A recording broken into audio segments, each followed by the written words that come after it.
예, 하나님께서 우리에게 주시는 말씀은 고린도 후서 1장 20절에서 22절까지 말씀입니다. 고린도 후서 말씀입니다. 고린도 후서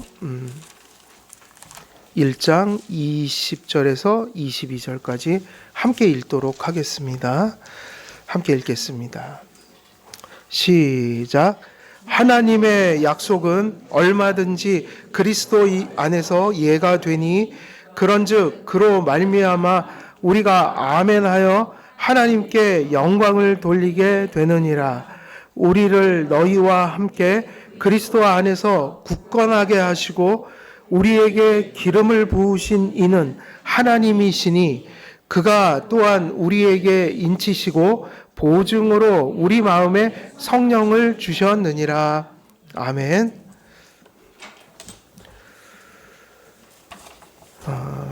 오늘은 몇 페이지입니까? 361페이지죠? 5번 할 차례죠? 5번. 자, 저희는 이제 하나님의 약속이, 그러면 이제 이거 좀 다른 말로 표현하면 하나님의 말씀이 뭐를 지탱한다고 그랬죠? 믿음이요. 지금 계속 믿음에 관련된 믿음론을 지금 칼빈이 얘기하고 있거든요. 그래서 믿음의 정의를 얘기하고 믿음이 약속에 의해서 발생하기도 하지만 그 말씀에 의해서 지탱되기도 한다.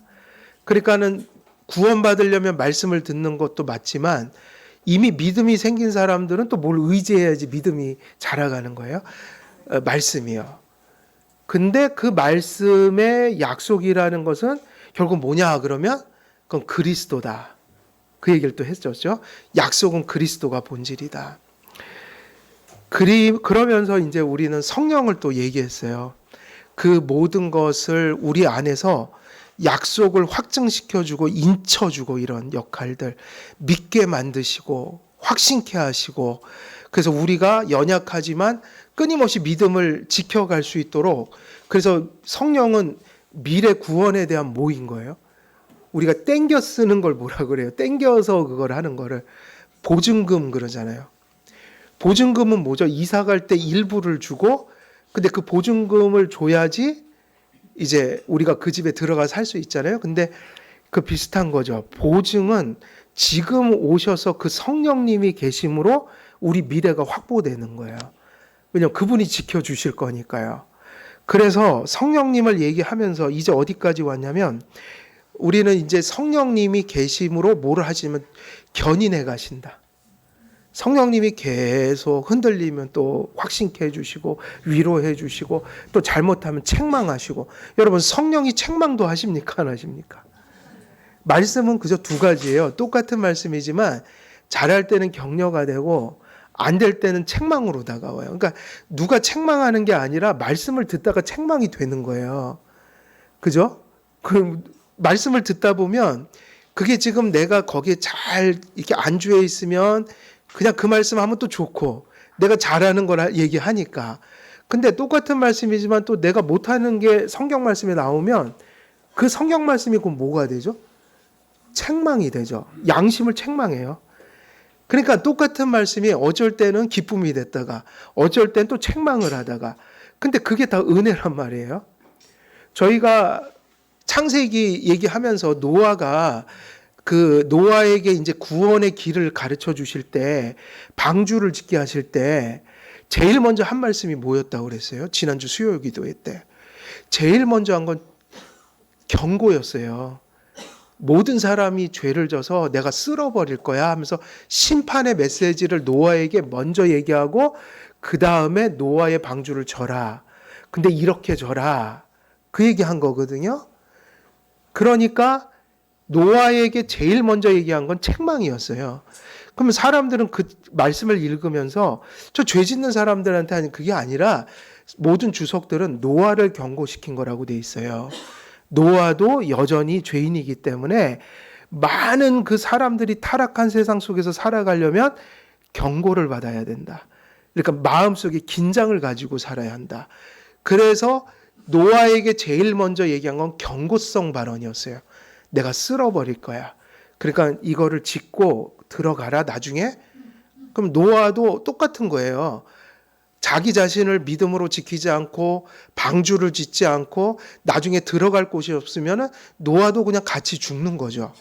그럼 노아가 산 이유는 뭐죠? 단 한 가지예요. 하나님이 노아를 지라고 한 그 지으라고 하신 방식대로 그냥 순종했기 때문에 비가 내릴 때 노아는 들어갈 방주가 있었던 거예요. 그러니까 한마디로 얘기하면 그것은 거기서 노아의 방주를 만들고 이런 과정이지만 그것은 뭐를 가리키냐면 믿음과 순종이에요. 노아가 살아남은 이유는 믿었기 때문이고 하나님이 구원의 길을 인도하실 때 그 구원의 방식을 알려주신 말씀에 뭐를 한 거죠? 순종을 한 거예요. 그래서 방주를 그 거의 엄청난 시간을 들여서 만든 거죠. 간단히 얘기해 볼까요? 방주를 안 만들었으면 어떻게 됐냔 말이에요. 죄 지은 사람, 그 이방인들만 죽었을까요? 노아도 죽었을까요? 노아도 죽었죠. 그러니까 한마디로 얘기하면 노아도 믿었기 때문에 산 것이고 순종했기 때문에 산 것이고 노아의 방주는 그저 믿음과 순종의 결과일 뿐이에요. 그것은 그렇게 해석을 해야 돼요. 그래서 이제 그 견인까지 얘기를 했고 이제는 성령님의 역사 이것을 이제 어디로 가져가죠? 어떤 주제로? 믿음과 소망과 사랑이에요. 그런데 아마 소망이라는 게 제일 중요한 것 같아요. 왜냐하면 지금까지 계속 얘기한 건 믿음이니까. 그리고 믿음의 열매가 사랑이라고 했을 때 이미 이런 것은 우리가 많이 들었지만 중요한 것은 소망을 좀 해석하는 것이 중요합니다. 왜냐하면 소망이라는 거 많이 얘기하죠. 우리가 소망을 가져야 한다. 하나님 안에 소망이 있다. 믿음은 세 가지다. 그러니까 우리가 하나님께 갖는 가치들 세 가지 중요한 게 신망에 이러잖아요. 믿음, 소망, 사랑. 그 중에 뭐가 있냐면 소망이 있단 말이에요. 근데 소망이라는 말을 누가 다 써요. 기독교인들만 쓰는 게 아니라 누가 쓰냐면 불신자들도 다 써요. 항상 우리는 그게 중요합니다. 불신자들의 소망과 이 하나님이 성경에서 주신 소망이 또 같은 것이 아니란 말이에요. 그러니까 성경적인 소망관이 또 있다는 거예요. 그냥 소망을 가지라고 한다고 해서 그게 소망을 갖는 건 아니다. 엄밀히 얘기하면 성경은 역설적인 얘기를 합니다. 반대적인 얘기를. 이스라엘 백성이 바벨론으로 아수르로 이렇게 팔려갈 때 노예가 됐잖아요. 그러니까 그거는 한마디로 망했다는 얘기예요. 그래서 북왕국은 누구에게 망했어요? 아수르. 그 다음에 남왕국은 누구에게 망했어요? 유다는 바벨론이요. 근데 망할 때 징조가 이거였어요. 거기에 이런 구절이 진짜 있단 말이에요. 모든 선지자들이 평안하다, 평안하다, 평안하다고 외쳤어요. 평안하다, 평안하다, 평안하다. 근데 그것이 왜 악했냐면 이스라엘 백성들이 그 선지자들 때문에 망한 거예요. 하나님은 어떻게 전하라고 했냐면 평안하지 않다고 전하라고 했어요. 하나님과 바른 관계를 맺지 않고 있었고 그들은 각자의 소견을 따라 살아갔어요. 그리고 세상에 빠져 살았어요. 그들에겐 하나님이 없었어요. 그때 하나님은 이사야, 예레미야, 에스겔 같은 사람들에게 근데 공통점이 있는데 이 사람들이 다 모진 고통을 당했어요. 선지자들이. 오죽했으면 예수님이 이렇게 얘기했죠. 모든 선지자들이 와서 그들에게 진리를 전할 때 그들은 돌에 맞아 죽었다고 그랬다고요. 모든 사람들이 선지자를 돌로 죽이려고 했다고 그랬어요. 그 이유가 뭐냐면 그것 때문이었는데 여러분들이 예언서를 읽어보세요. 이 예언서의 그 예언자들은 언제나 복음을 전하긴 했지만 전제가 회개하라고 그랬고 회개하라고 그럴 때 그들의 상태를 얘기했는데 그들이 망할 것이라고 전했다고요. 그리고 심지어는 아수르의 멍에를 받아라 이랬다고요. 그거를 하나님의 징계로 받아라. 그리고 바벨론도 어떻게 하라고 그랬어요? 대들지 말고 그 고통을 받아내라. 그 왜 망했냐면 그거를 안 당하려고 이집트로 가서 도와달라고 그러고. 그래서 그 얘기 하잖아요. 하나님을 의지하지 않았고 누구를 의지했다? 애굽을 의지했다. 그래서 망한 거예요. 근데 그때 선지자들이 전한 거는 평안하다는 게 아니라 큰일 났다였어요. 우리는 죄를 범했고 언약을 파기했고 하나님을 너희가 버렸다. 언약을 깨버렸다. 하나님도 지금 진노하셨다. 근데 그 얘기 자체가 희망이었어요. 왜냐하면 그걸 받아들이기만 하면 회개했을 테니까요. 그리고 하나님의 용서를 누렸을 테니까요. 근데 그때 선지자들은 절대로 그렇게 전하지 않고 뭐라고 전했다고요? 망해가는 과정에서 거짓 예언을 한 거예요. 그래갖고 예레미야는 거짓 선지자들한테 뺨도 맞고 왕들은 그를 죽이려고 했고 그거 아시잖아요. 그 웅덩이 파갖고 막 거기다가 던져 넣고 이사야는 왕에게 사실은 톱에 반이 잘려서 죽었다는 전설이 있단 말이에요. 이사야는 반이 잘려 죽었다는 거예요. 톱으로 썰어서. 왜 그렇게 죽였겠어요? 평안하다 평안하다 평안하다 그러면 no, 아닙니다. 우리는 망합니다 이런 거예요. 그러니까 하나님 앞에 망할 짓을 하면 망할 것이라고 얘기하는 것이 살 길인 거예요. 그러면 망하지 않아요. 예언서는 언제나 복음으로 끝나요. 하나님이 회복시키실 것이다. 그들을 회개시키실 것이다. 근데 어떻게 회개시키냐면 반드시 징계를 받아야 돼요. 끌려가야 돼요. 그래서 아수르와 바벨론의 노예가 되어야 해요. 근데 그것이 임하고 나서야 회개를 했다고요. 이스라엘 백성들이. 언제나 그랬어요. 그러니까 선지자들이 이 일이 일어나기 전에 어떻게 전했어야 되는 거예요? 평안하다 평안하다 평안하다가 아니라 우리는 죽게 되었다. 하나님이 진노하셨다. 회개하라. 그리고 여호와를 의지하라. 근데 그렇게 전하지를 않았다는 얘기예요.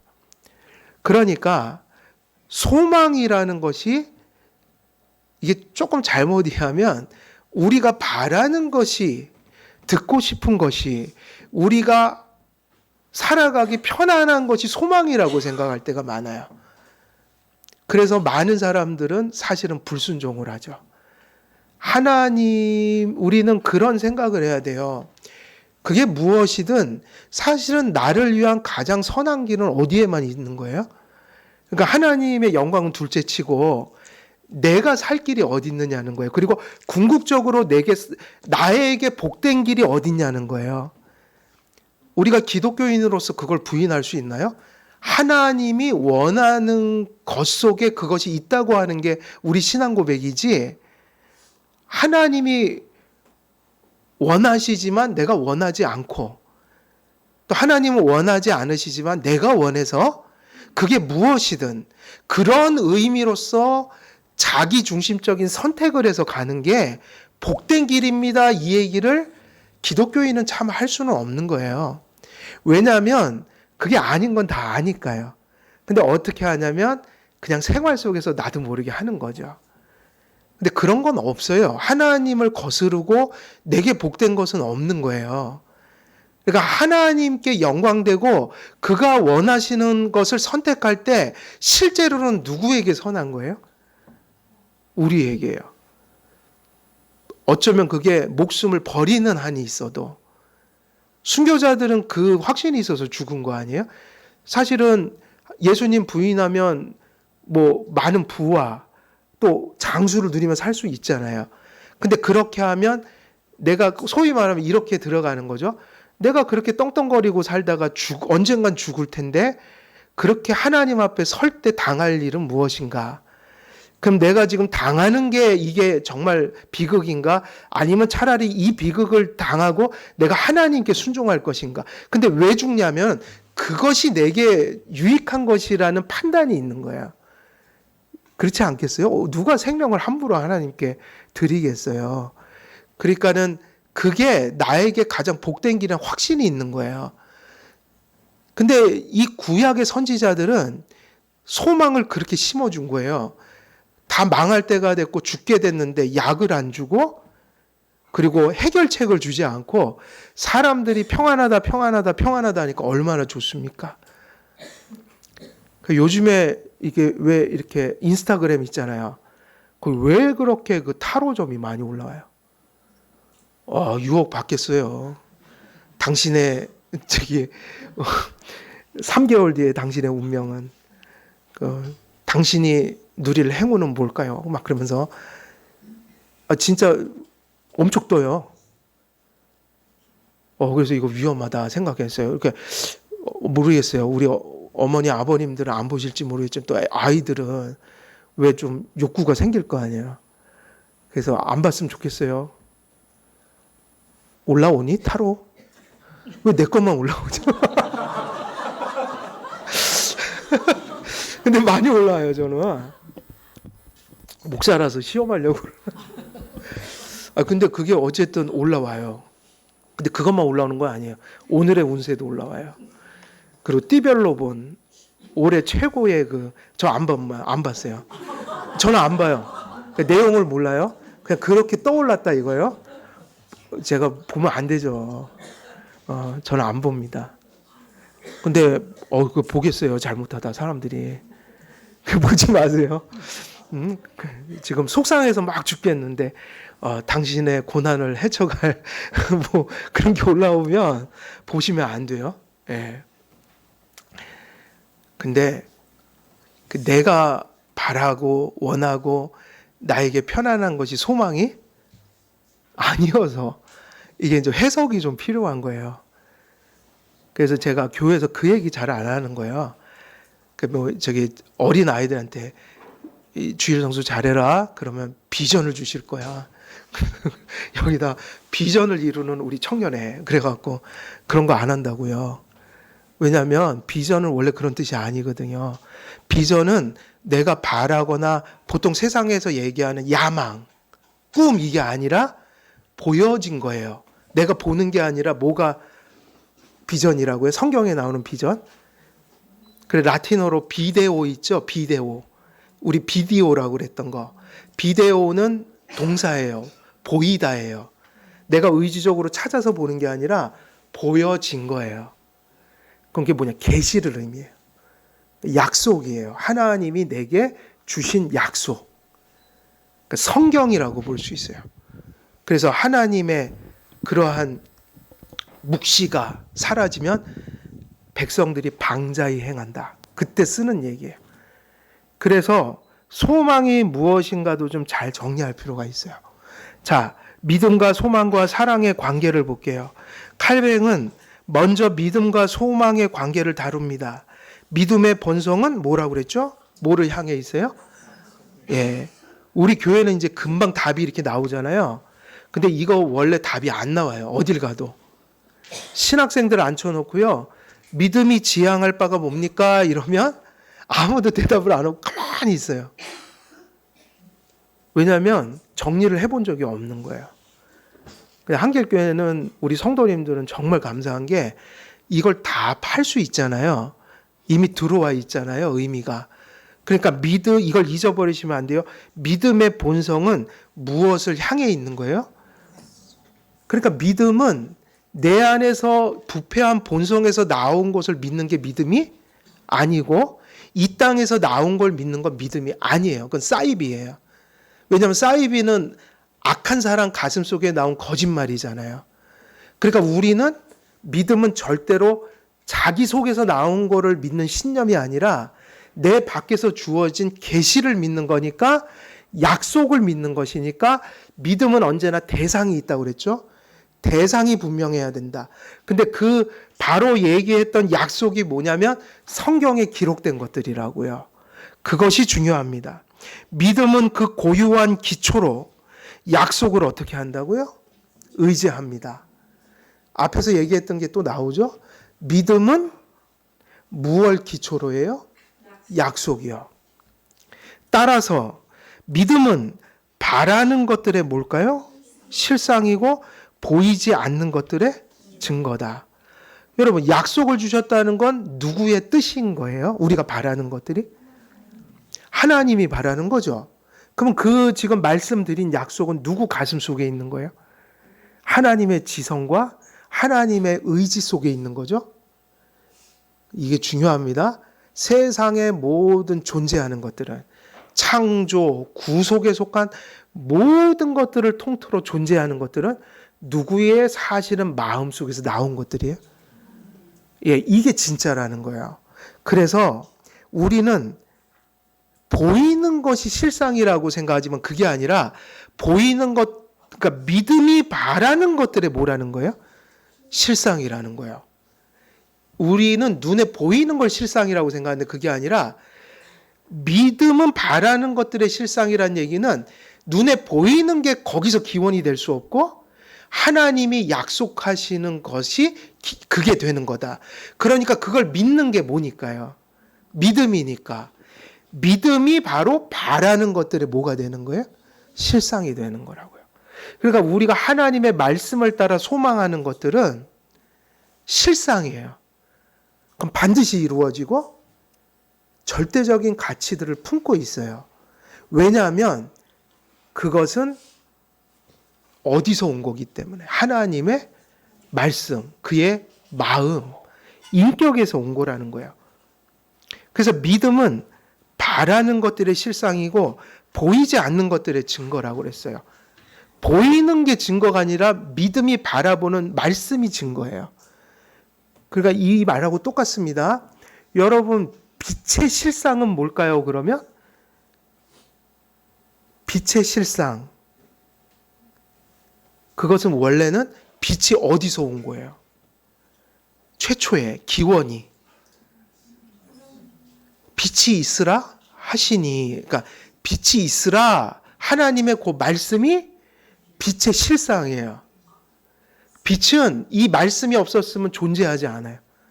그리고 지금도 하나님이 섭리로 빛을 계속 공급해 주시지 않으면 빛은 없어요. 달리 말하면 눈에 보이는 것들은 다 지금 말씀으로 되어지는 거예요. 창조, 섭리, 구속. 그러니까 우리는 뭘 믿어야 돼요? 말씀을 믿어야 돼요. 그러니까 정말 확실한 건 말씀이에요. 창조도 말씀으로부터 왔기 때문에 말씀으로만 그 기원을 알 수 있어요. 과학이 아니에요. 따라서 믿음은 무엇과 분리될 수 없을까요? 소망이에요. 근데 소망은요, 이렇게 이해를 하시면 돼요. 믿음에는 몇 가지가 있을까요? 시간적으로. 과거의 믿음, 과거에 믿었던 거. 하나님의 뜻도 똑같아요. 이미 이루어진 은혜.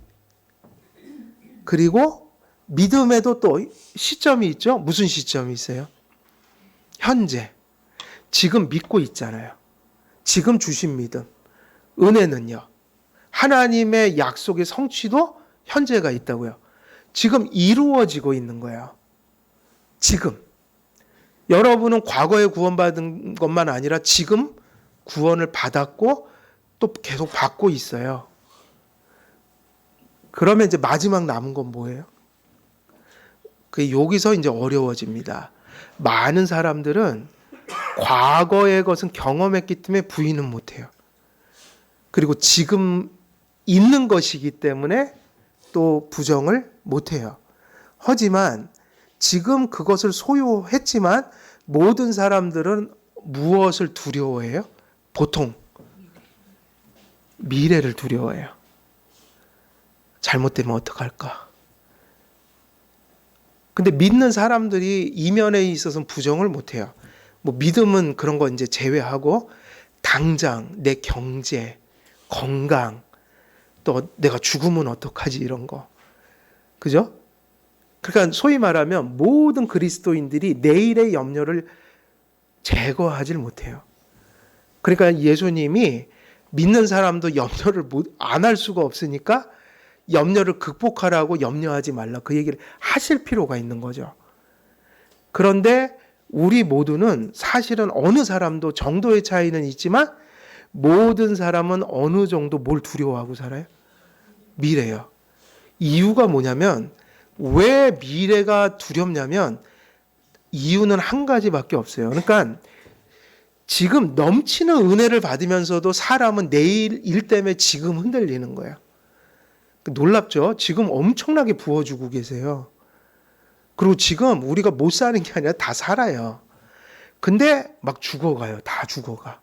이유가 뭐냐면 지금 넘치게 받지만 내일만 생각하면 내일은 모르는데 그럼 뭐가 막 밀려와요?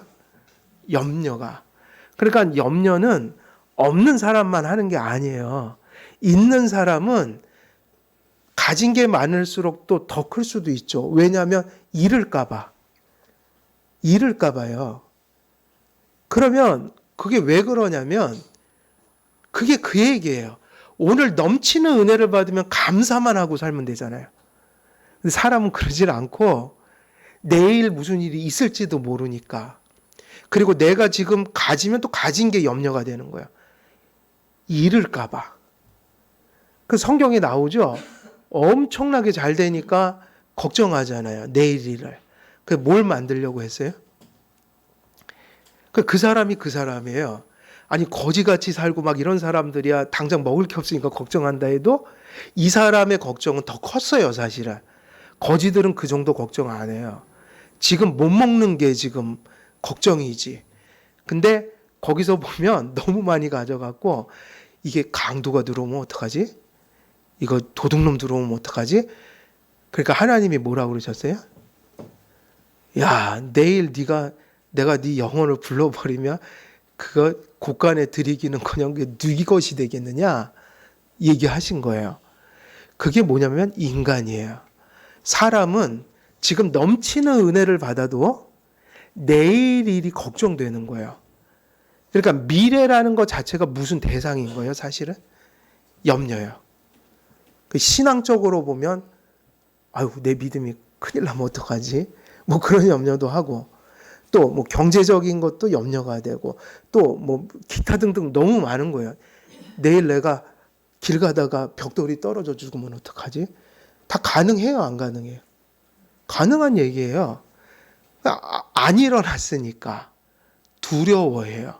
그러니까 사실은 돌아보면 우리가 되게 이렇게 막 힘들어 얘기하는 게 사실은 지금의 문제가 아니라 내일 어떻게 되면 어떡하지를 이렇게 고민하고 사는 거예요.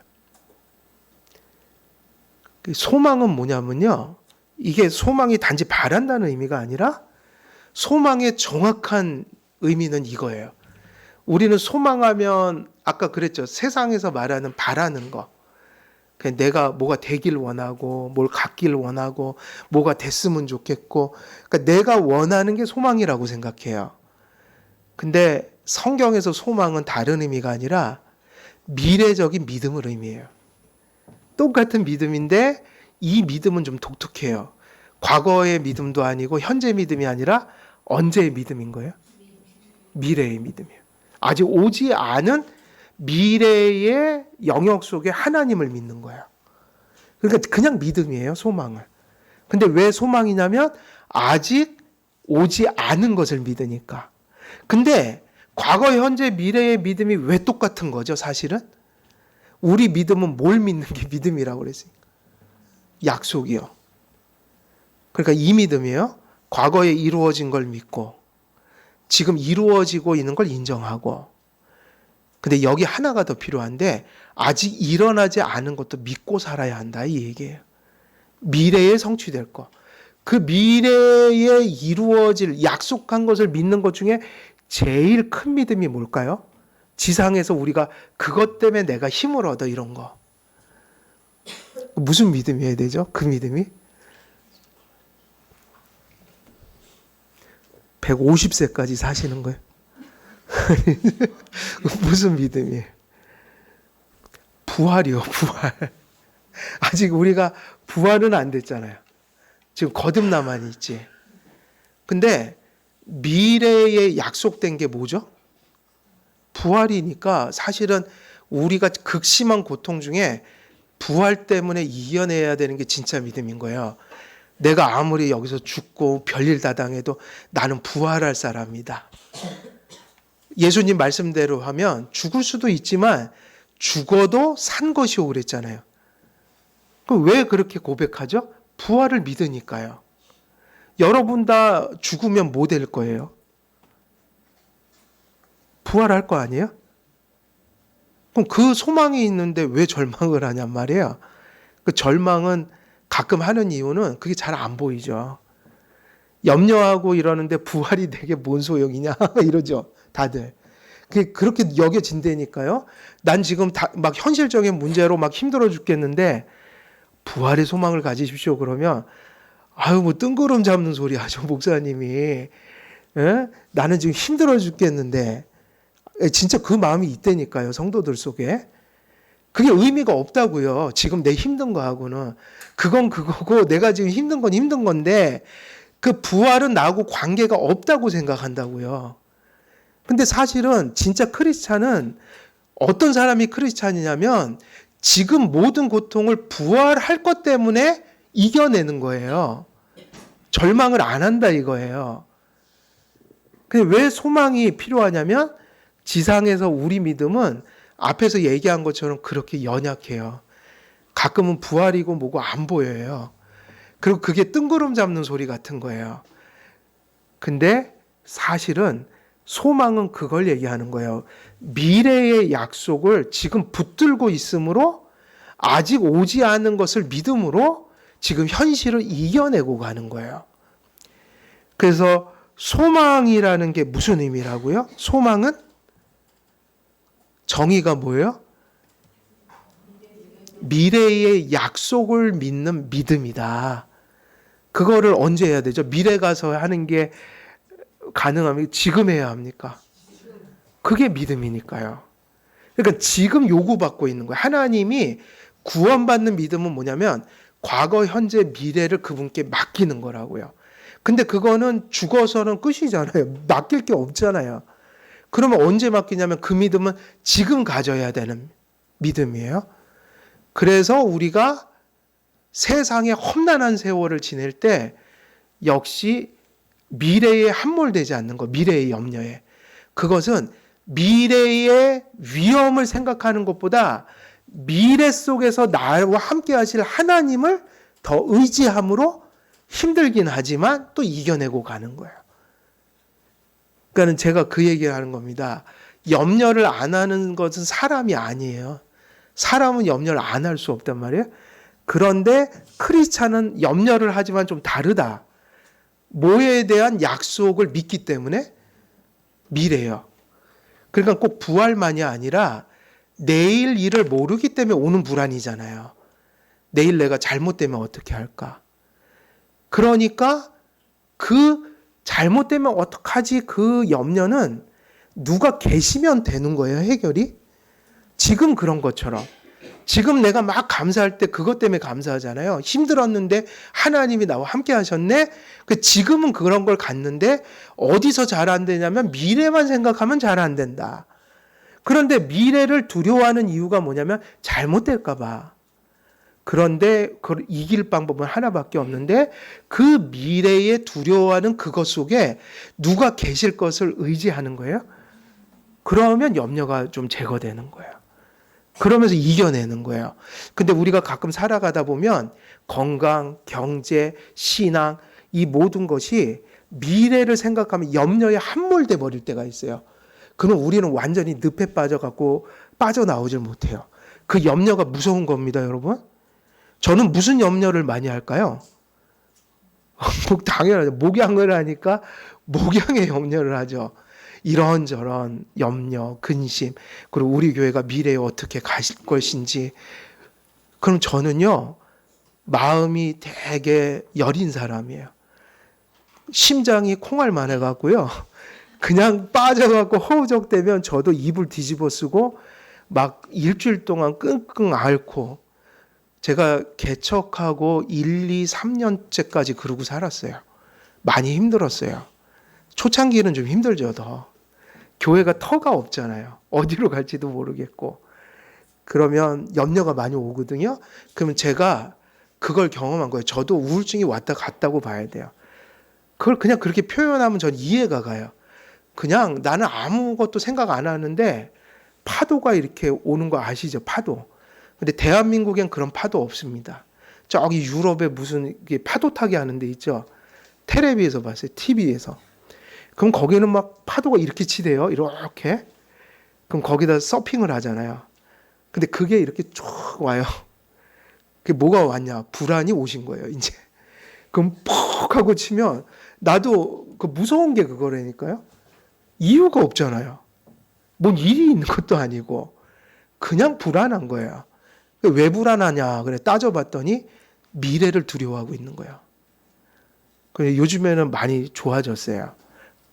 많이 마음이 안정이 됐어요. 10년이 지나니까 이제 좀 저도 마음이 좀 터가 생긴 것 같아요. 근데 그런 게 있다고요.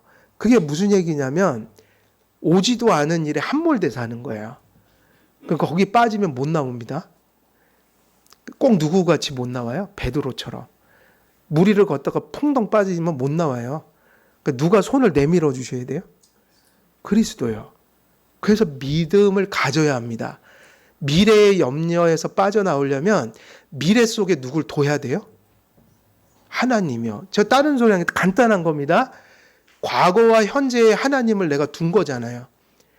근데 안 뒀다는 얘기는 아니고 그게 어렵다는 얘기예요. 그러니까 늘 미래에 대한 염려와 공포와 근심이 올 때마다 우리에게 그게 단지 심리적인 문제가 아니라 미래에다가 누구를 안 두었기 때문에 그런 거라고 생각해야 돼요. 하나님이요. 여러 가지 요인이 있어서 심리가 힘들지만 그것도 부정해서는 안 돼요. 미래에 하나님을 두셔야 된다고요. 그래서 미래에다가 누가 함께 할 것을 약속을 믿을 때만이 베드로처럼 다시 빠져가던 물속에서 나올 수 있어요? 예, 나올 수 있다고요. 다시 말하면 미래의 약속을 믿는 믿음이 결여되면 우리는 공포와 염려와 불안에 휩싸여서 그 늪에 빠져 함몰되고 말아요. 그러니까 예수님이 말씀하신 거예요. 염려하지 마라. 내일을 염려하지 말라고 그랬다고요. 그냥 염려가 아니라. 미래에 함몰되지 말라. 그러면 어떻게 해야지 되는가? 네 염려가 한자도 키를 자라게 할 수 없다. 염려한다고 되는 게 아니다. 그러니까 빨리 미래를 네 어깨에다 짊어지고 가려고 하지 말고 누구에게 맡기라는 얘기예요? 그리스도요. 건강도, 내가 죽고 사는 문제도, 경제도, 신앙도 다 이거는 누구에게 달린 거예요? 하나님께. 그러니까 미래에다가 누구의 약속을 믿는 믿음이 생겨야만 그걸 이겨내는 거예요. 약속을요. 그러니까 우리가 이렇게 얘기하면 쉽겠죠. 과거는 지난 거니까 부정할 수 없고 현재는 지금 있는 거니까 또 부정할 수 없지만 우리가 보통 빠져드는 어려움은 미래다. 그거는 믿음으로 살기가 참 힘들다. 왜냐하면 미래니까요. 오지 않았기 때문에 미래에다가 약속을 두고 사는 것은 쉽지 않아서 여러분들이나 저나 모든 사람에게 미래는 어느 정도 불안한 거예요. 근데 중요한 건 그 내일의 염려를 어떻게 하는 거라고요? 극복해야 된다. 염려 안 하는 사람은 없다는 얘기예요. 그래서 미래에다가 약속을 둬야 되니까 소망으로 살라는 얘기는 미래도 하나님께 맡기라는 얘기예요. 미래도. 근데 제일 힘든 게 그거잖아요. 안 보이니까. 안 왔으니까. 그러면 여러분 만일 계속 염려 빠져 산다는 것은 무엇을 의미하죠? 미래를 계속 누가 짊어지고 가겠다는 고집이에요? 내가요. 자꾸 하나님을 개입 안 시키는 거예요. 미래에다가. 그냥 잘못될 것만 같고 그러니까 나는 괴로운데 그 괴로움이 어디서 오냐면 그 미래를 내가 마치 다 짊어지고 가는 것처럼 얘기를 하는 거라고요. 그러니까 미래를 누구에게 맡기라고요? 하나님이요. 그게 그 얘기예요. 소망은 미래를 향한 하나님의 약속을 믿는 미래에 속한 약속을 믿는 믿음.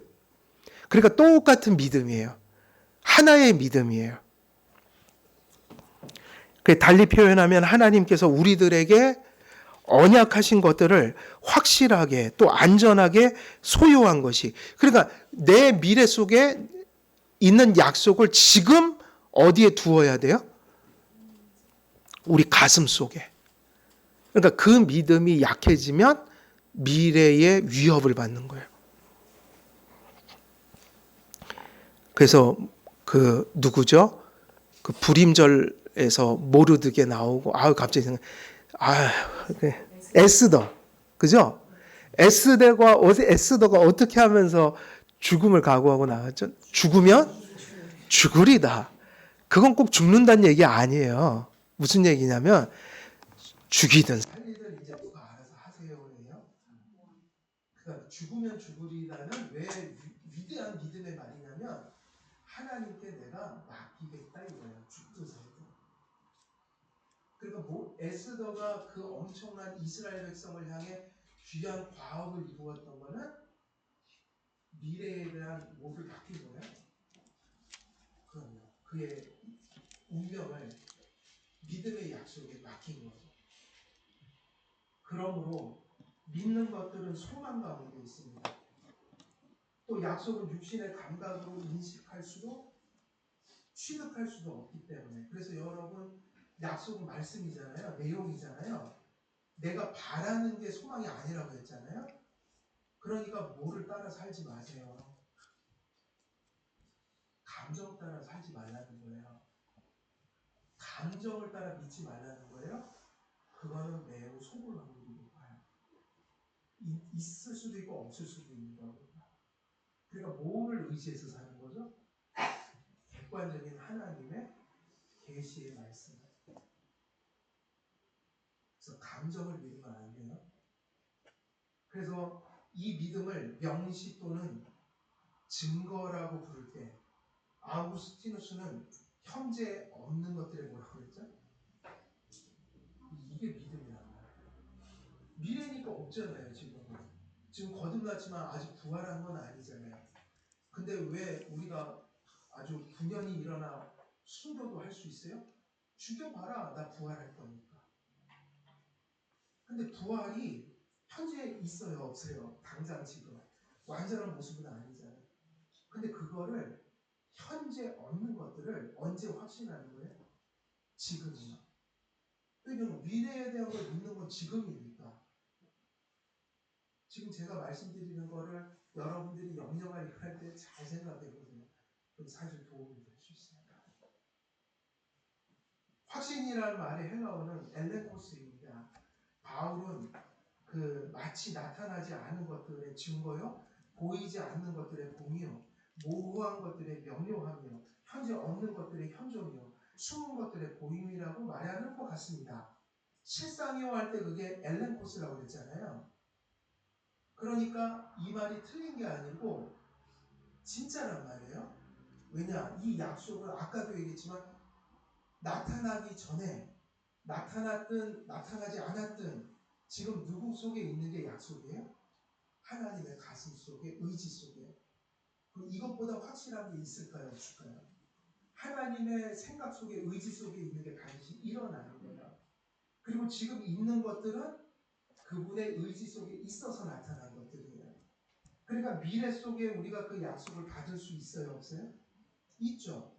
근데 어떻게 받냐면 지금은 아직 없는 거니까 믿음으로만 받을 수 있어요. 그 믿음으로 받으면 오히려 나타난 것보다 그게 더 실상이라는 얘기예요. 그래서 하나님의 비밀들, 특히 우리의 구원에 속한 비밀들은 그대로는 또는 본성대로는 인식할 수 없어서 우리는 그것들을 하나님의 어디에서만 볼 수 있다고 했어요? 그래서 약속은 말씀인 거예요. 약속은 나의 바램도 나의 느낌도 나의 감각도 아니고 계시한 바예요. 하나님의 가슴 속에 있는 게 드러난 거예요. 그리고 하나님께서 말씀하시는 일이 무엇이나 이미 실행된 것, 실현된 것으로 인정하니만큼 우리는 하나님의 말씀을 진실하다고 확신해야 합니다. 미래에 있어서도 확실하다고 얘기해야 돼요. 미래의 믿음이 있어야 돼요. 이러한 약속을 향한 믿음의 확실성은 성경과 성령의 조명과 내적 역사와 믿음을 통해서만 가능합니다. 하나님의 약속은 육신과 지상에 속한 것들을 초월하여 있기 때문입니다. 과거와 현재를 넘어 우리의 구원의 완성을 향한 믿음의 확신은 소망으로 이어집니다. 그래서 여러분, 그 어떤 것도 우리에게 그 약속을 베풀 수가 없어요. 말씀밖에는 없어요. 이 소망은 믿음이 낳은 것이고 믿음을 토대로 한 것이니까 소망은 그냥 믿음이라고 봐야 돼요. 근데 왜 굳이 믿음을 나눴냐? 소망은 묵묵히 누구를 기다리는 동시에, 그래서 왜 소망 미래냐면요, 기다리라는 말 자체가 지금 있다는 거예요, 없다는 거예요. 약속이 아직, 그러니까 실행된 게 있지만 실행될 것이 있잖아요. 그래서 소망에 속한 믿음은 미래에 대한 약속이기 때문에 이것이 반드시 필요하죠. 그래서 어떤 사람들이 믿는 거냐면 이게 그 증거예요. 믿느냐 안 믿느냐. 여러분, 무엇이 미래에 대한 약속을 믿는 믿음의 증거일까요? 이건 제가 한 얘기가 아니고 이것도 칼빈이 한 얘기예요. 다른 곳에서. 인내예요. 기다릴 수 있는 것은 믿기 때문이에요. 그리고 그가 진짜 믿는다는 증거는 기다림이에요. 왜냐? 기다리는 것은 믿음이 없으면 할 수 없기 때문이에요. 그래서 묵묵히 주를 기다리는 동시에 믿음이 너무 서두르다가 곤두박질하여 떨어지지 않도록 제어합니다. 인간은 급하잖아요. 급해갖고 뭐가 그냥 안 되면 안달을 하잖아요. 그러니까 하나님의 약속과 믿음은 우리가 그렇게 하는 것을 도와준다는 거예요. 이루어지진 않았는데 기다리긴 해야겠는데, 근데 믿음은 연약해서 나는 자꾸 초조해야 하고, 이러니까 미래 속에 하나님을 두고 약속을 믿는 사람들은 뭐 할 줄 알게 된다는 거예요. 말씀의 은혜를 받으면 묵묵히 기다린다는 거예요. 묵묵히. 저는 그렇게 막 초조했던 적이 있기 때문에 언제 그 생각을 했냐면 20살 때 저를 믿음 갖고 나서 20살 때 그 생각을 했어요. 내가 딱 기도하다 나를 보니까 엉덩이에 불이 붙은 토끼 같더라. 진짜 그렇게 제가 얘기했다니까요. 너무 힘들어서 빨리 좀 내가 이때가 지나갔으면 좋겠는데 안 지나가는 거예요. 가만히 제가 기도하고 내 자신을 돌아보니까 딱 그 모양이에요. 토끼 엉덩이에다가 불을 붙이면 그 모습이 되니까. 근데 사람이 원래 그렇다는 거예요. 근데 은혜를 받으면 어떻게 산다고요? 묵묵히 기다려요. 인내는 믿음의 증거예요. 소망은 믿음에 힘을 주어 하나님의 약속을 의심하거나 그 진실성을 의심하지 않도록 합니다. 소망은, 그러니까 미래에 대한 약속은 이런 것을 없앤다니까 결국 미래를 믿는 게 소망인 거예요. 그래서 소망은 종점에 도착할 때까지 믿음을 지탱해 주어 도중에 심지어 출발점에서도 힘이 빠지지 않도록 합니다. 간단히 말하면 소망은 끊임없이 믿음을 갱신하고 회복함으로써 믿음에 견인하는 힘을 줍니다. 우리는 미래에 완성될 뭐를 바라보는 믿음은? 약속이에요. 이걸 뭐라고 부르죠? 소망이라고 부릅니다.